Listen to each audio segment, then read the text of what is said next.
Hey everybody, it's Colin, and this just isn't right. And this is what I'm talking about. It's at the end of October, and it is 78 degrees. Are you kidding me? 78 degrees towards the end of October. So knock on chrome, as they say. I hope this warming trend continues, you know, maybe in December and January. I don't ask much. So my wife, last night, she asked me, she's like, listen, you want to meet me for dinner with my daughter around 4 o'clock today? And I'm like, sure, where are we going? And they're like, well, we're going to go get some all-you-can-eat seafood, so we don't know if you want to come. And for those of you that don't know this, I am not a seafood fan. I think it's the most insipid food out there, but that's just me. But they have an all-you-can-eat crab legs, oysters, shrimp, all this stuff. So, but she did remind me of something, the place we're going to. They have a steak and cheese. I think it's the only non-seafood item on the menu. And I'm going to take advantage of it because it's always good to spend time with the family. And plus, honestly, why wouldn't you ride if it's almost 80 degrees? But today's video is about something different. And I need your opinion. I really am asking for your God-honest opinion on a couple things. So there's been a lot of videos out there and a ton of them saying, here's what I'm doing to my Harley. Here's all the upgrades I'm doing, blah, blah, blah, blah, blah. I've done several upgrades on this 2017 Harley Davidson Street Glide Special. I've gone over several of them on videos before, but there's two things that I've always wanted to do, but I've never dropped the hammer on it. So I want to get your opinion first, if you've done this. Second, do you have any preferences or any brands that you might think might be great for this type of setup that I'm looking for? So saying that, I trust people, fellow riders, I do. You know, you could go to a website and they'll give you a bunch of testimonials from the company, and they're usually positive.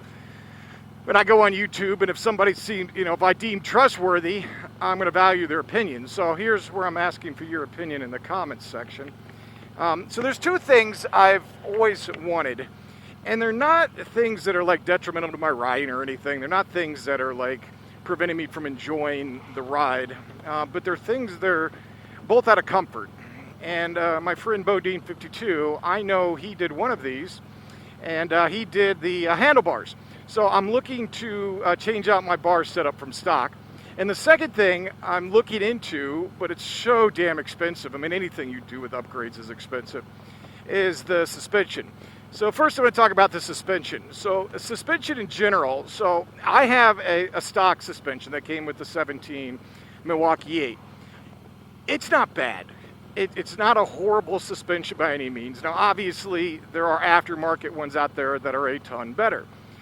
So, the more I've done riding, it seems like in the last year, I've noticed the suspension more, it's like more pronounced. So when I hit a bump, it seems like it's more pronounced than it was with that first year or 2 years that I had the bike. I don't know why.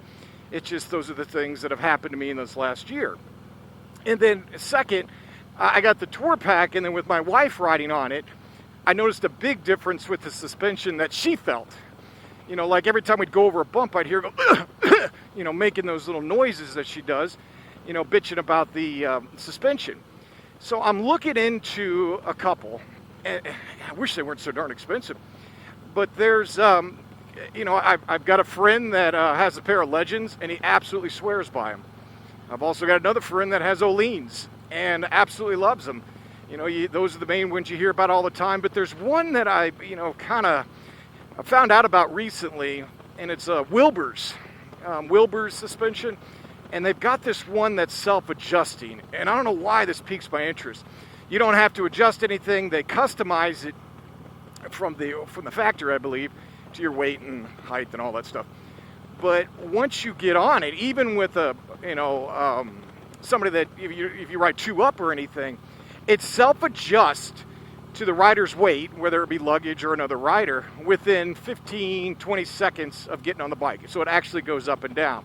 You don't have to do anything. Now, unfortunately, that runs, I believe, around $1,700. So it is a huge investment for comfort. So I wanted to get your guys' take. If anybody has done any suspension upgrades, is it really worth it? Is it something that, you know, again, I can live with the stock, but ultimately if my wife's not happy, that's important. So the second thing is bars.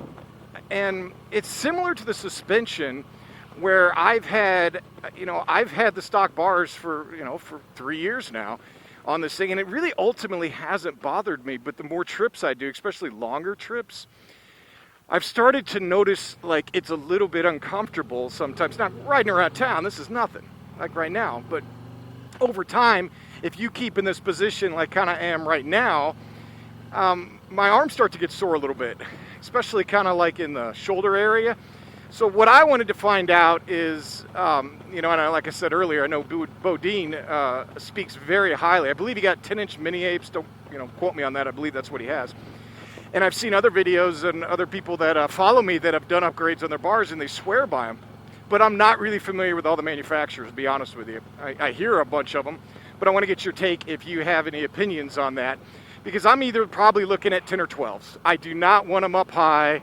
I'd prefer probably 10-inch. I don't know, I just like the mirrors here. I know if I get 10, it still could have the mirrors, but if I get 12, then I'd have to take these off. But I haven't decided yet. So that's it. I wanted to see the experts out there give me your take on the two things, the suspension and the bars, and see if you've had any luck with anybody, or especially if you've had any good deals, a manufacturer that we're not breaking the bank, because I definitely don't want to do this. And this is something that I want to do over the wintertime. Something in both these projects, it seems like I'm going to try to do myself. I'm trying to do more with more mechanics on the bike myself, so I don't have to go in and pay for labor. And that's something that I think I could do on both. I think. Guess I'll have to watch the video and find out. All right, guys, let me know your thoughts. Now get out there and ride and get stuck behind some electrical truck like I am right now.